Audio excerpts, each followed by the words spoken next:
Hi, I'm ED-SKaR, and today I am issuing a challenge to the Miniature Hobbyist to create a diorama.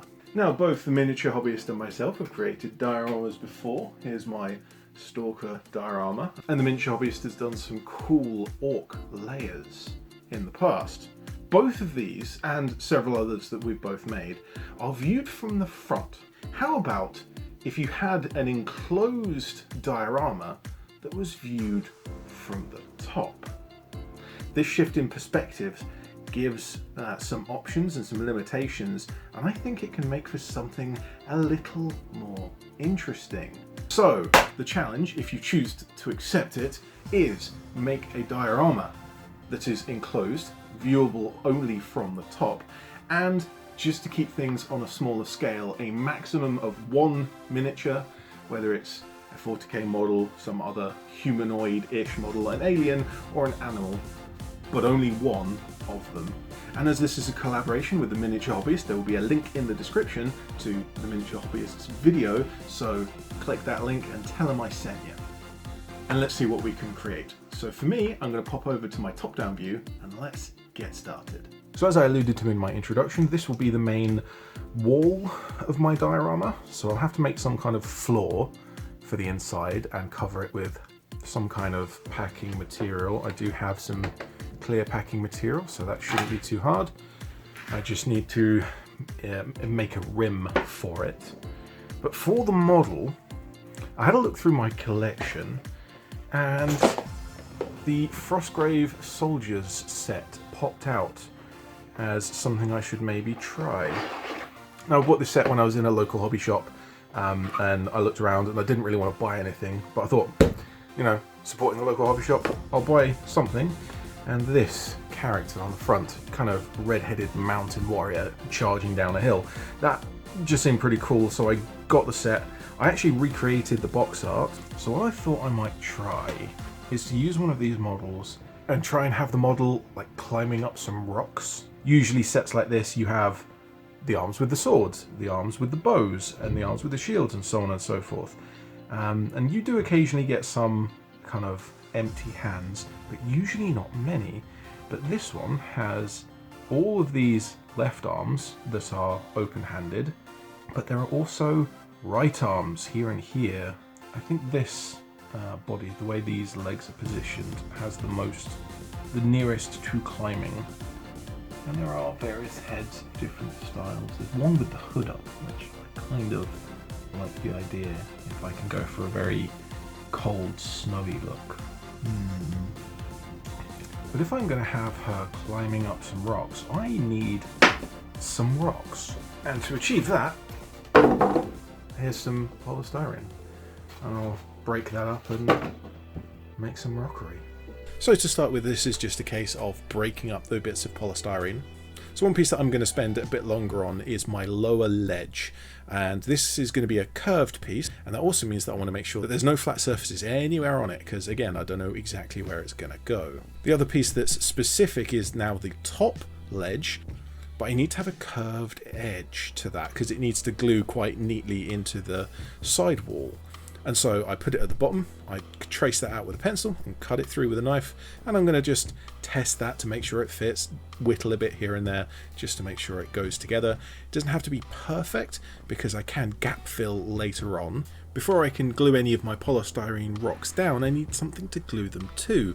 So I'm just going to cut the top of an egg box here because that has a nice strong bit of card that's fairly porous, and so it will soak up PVA glue quite nicely. But it also should be strong enough that it'll hold up to a little bit of abuse. Not that I'm planning on throwing this thing across the room or anything. And I ran some hot glue around the edge to form at least somewhat of a seal so that my glue later doesn't leak out. And speaking of glue, let's finally get around to assembling some rockery. This is the Midwinter Minis Goth Cake Batter. That's flour, PVA glue and water with a little bit of black paint mixed in this case. And I'm just going to make a ring of rocks around the edge. I'm going to start with the rocks with the flat surfaces, so I'm going to put them down and paint them over with the batter mix because that's going to seal the surface, so when I come to use spray paint and other chemicals later, it doesn't melt the foam. Now that's going to take an awfully long time to dry, so let's crack on with our adventurer herself. So I assembled the model and put it on my painting handle, and immediately realised I had to change track. Now there are some times when you have to stick to the plan, and there are other times where the model dictates that you go in a different direction. And this is one of those times. The reason for the change is that this model doesn't really look like she's climbing like I had intended. Now I could cut the arms and the legs and the waist and make her look more like she's climbing, however, she looks like she's jumping and reaching up for something, and that gave me a much better idea. Rather than have her climbing up from a lower ledge to a higher ledge, I'm going to put those two ledges further apart and have her jumping from the lower ledge to the higher ledge. But first I need to get her painted. And this model was actually fairly quick to paint. I didn't want to spend a vast amount of time on it, but I did want to spend enough time doing particularly the coat, because that's going to be very visible in the final diorama.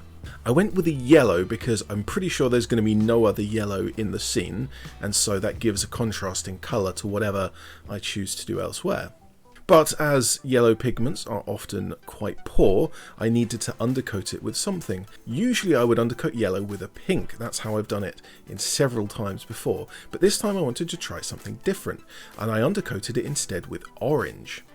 The difference between orange and pink is that pink is red and white, and orange is red and yellow.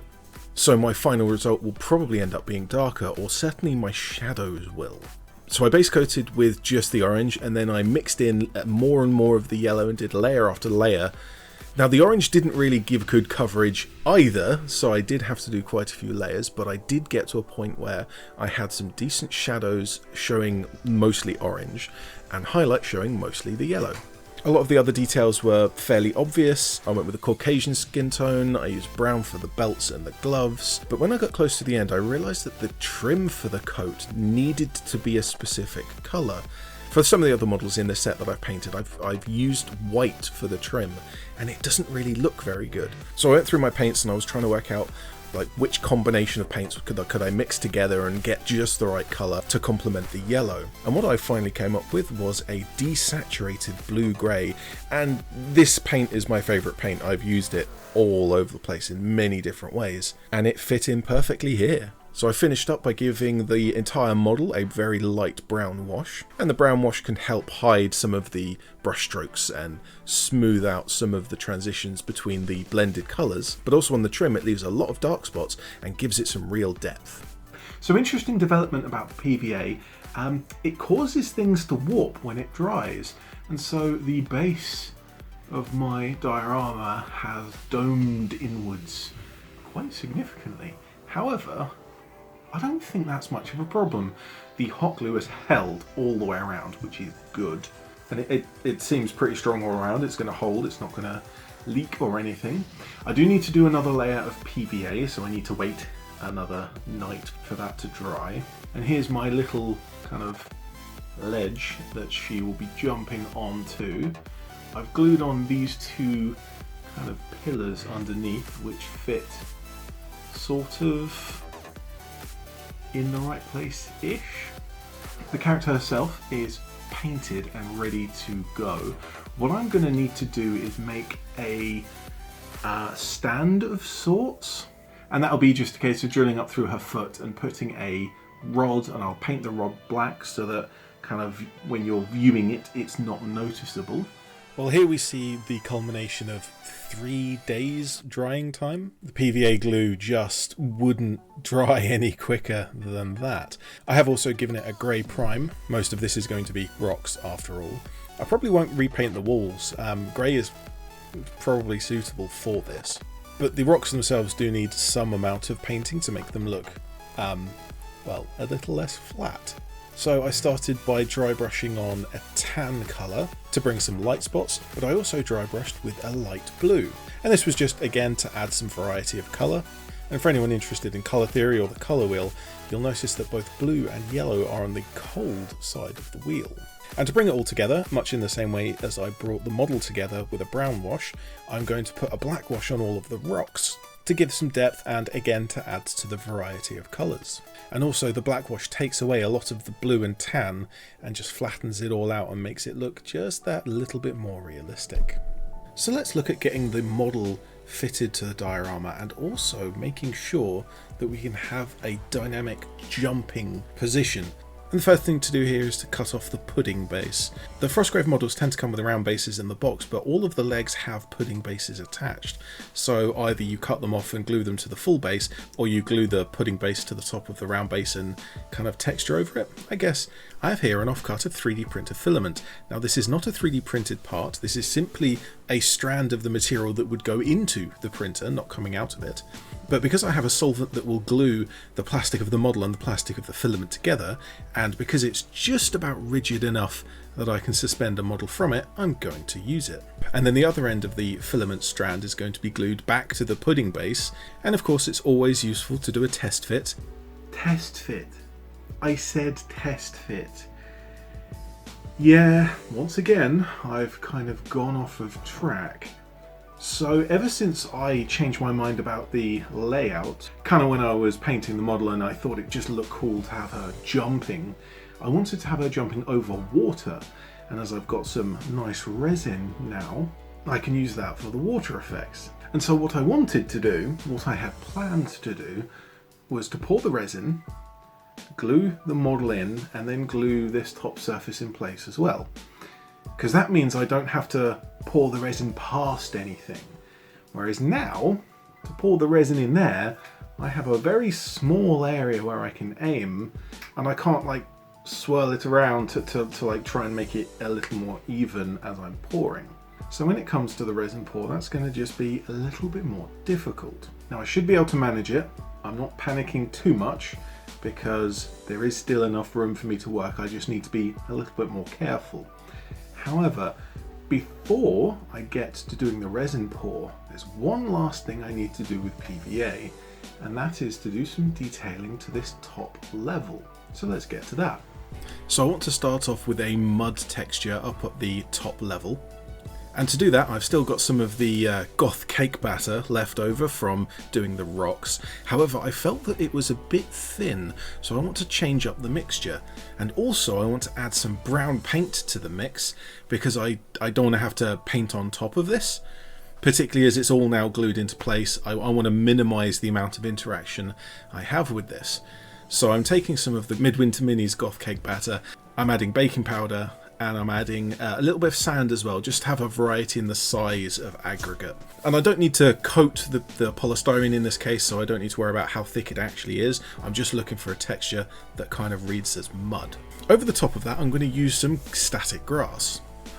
I don't have a proper static grass applicator, but I'm working with what I've got. I've put some PVA glue over some baking paper and tried to generate a static charge over that for the grass to stand up. I've got some of it to work, but not all of it. However, it certainly is enough for this project. So I'm going to cherry pick the best bits and I'm going to break them away and put them onto my mud mixture. And the mud mixture has PVA glue in it, so it pretty much should hold. I also added in a little wooden stake here made from a toothpick. And that'll come in handy when I tie a rope around it. Of course, my character is jumping to try and grab hold of something. Well, what is that something?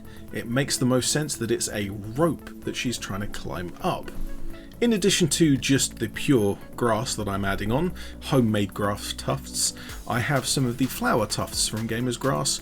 I'm going to be cutting up some of these because I don't like having big clumps.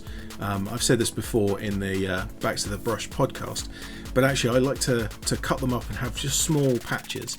Now I don't want to do that too much in this because like I could spend the rest of my life adjusting this and making it just perfect. So I just put a few mid-sized patches in and that seemed to work out fine. Now to make the rope itself, I've got this really heavy string, but that's far too thick by itself, so I'm going to unwind just one strand of it and use that. And then I'm going to spend a year or two trying to tie a knot in this to make a loop, because good grief, that's difficult to tie a knot in something this small. But once I finally got that knot tied, I doused the string in some brown wash, and then I actually had a second section of string as well that I put on the lower ledge as if she'd tried to climb up already and the rope had snapped, which just lends itself to the storytelling of the scene.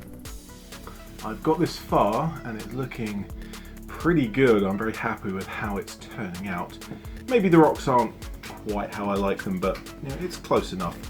The rest of the details do sell the scene. But the last thing that I've mentioned a couple of times that I need to do is the resin pour. So I've got some pretty nice resin actually. I've tested this out and it comes out beautifully. Very easy to clear up bubbles from the surface, which is good because I can't really get into here to be clearing out bubbles. I can probably blow a hairdryer over it, but I certainly can't take a blowtorch or a lighter in there because, you know, polystyrene burns and I don't want to do that. But it's good to be so close to the end because I've lost a lot of time on the PVA glue. That took several days, so I just need to run a couple of layers of 48 hours! Oh no, I'd better get started. So you'll notice that this camera view is upside down in comparison to how I normally do things. That's because I wanted to make sure there was nothing in my way, particularly at the camera stand, while I'm working on the resin. Now I had planned on kind of a 3-layered approach to the resin, doing a black layer, then like a dark green, and then a clear layer on top to give the impression that the water was much deeper than it actually is. Unfortunately, given the time constraints and that I am running out of time, but because I planned on doing a black first layer, I ended up doing black for my total layer. So this water is black apparently, which actually fits quite well given how narrow this scene is. It gives the impression of a deep dark ravine, kind of under shadow the whole way. But pouring from a nice height in a thin stream reduces the amount of bubbles that's going to end up in my diorama. Now I did have to move around a little bit of the surface to try and clear up some of the bubbles, but we'll have a look at how that came out in a moment. And so the last thing to make is the lid, and to do this I'm using a piece of just standard packaging material. Really easy place to get clear plastic sheets, particularly in small sizes like this. The rim is okay, fine, that's a 3D printed piece, but given the time constraints and how simple of a part it is, I thought that I'd kind of slip that one past. But just cutting the plastic sheet to fit, just little by little, just until it's tight enough that it holds into the disc, because that way I don't need any glue at any point. I can just kind of stack all the parts on top of each other, and so long as nobody kind of tips the entire diorama over, it will be just fine. And just while I'm cleaning up the edges, I also sprayed the outside of the diorama with the same blue that I painted the lid ring. Unfortunately, I forgot to actually warm up the can, so it's a little bit spotty, but I'll give it a second coat and see how that works. So now that the paint on the outside has dried, this thing is done, and I think that's looking pretty good. And I'm pretty happy with how that's turned out. If you want to have a look at the Miniature Hobbyist side of the challenge, there will be a link in the description to go and check out his video. Tell him I sent you. But just before I show off all of the hero shots of this, I'll say that I'm ED-SKaR, always will be, and thank you very much for watching.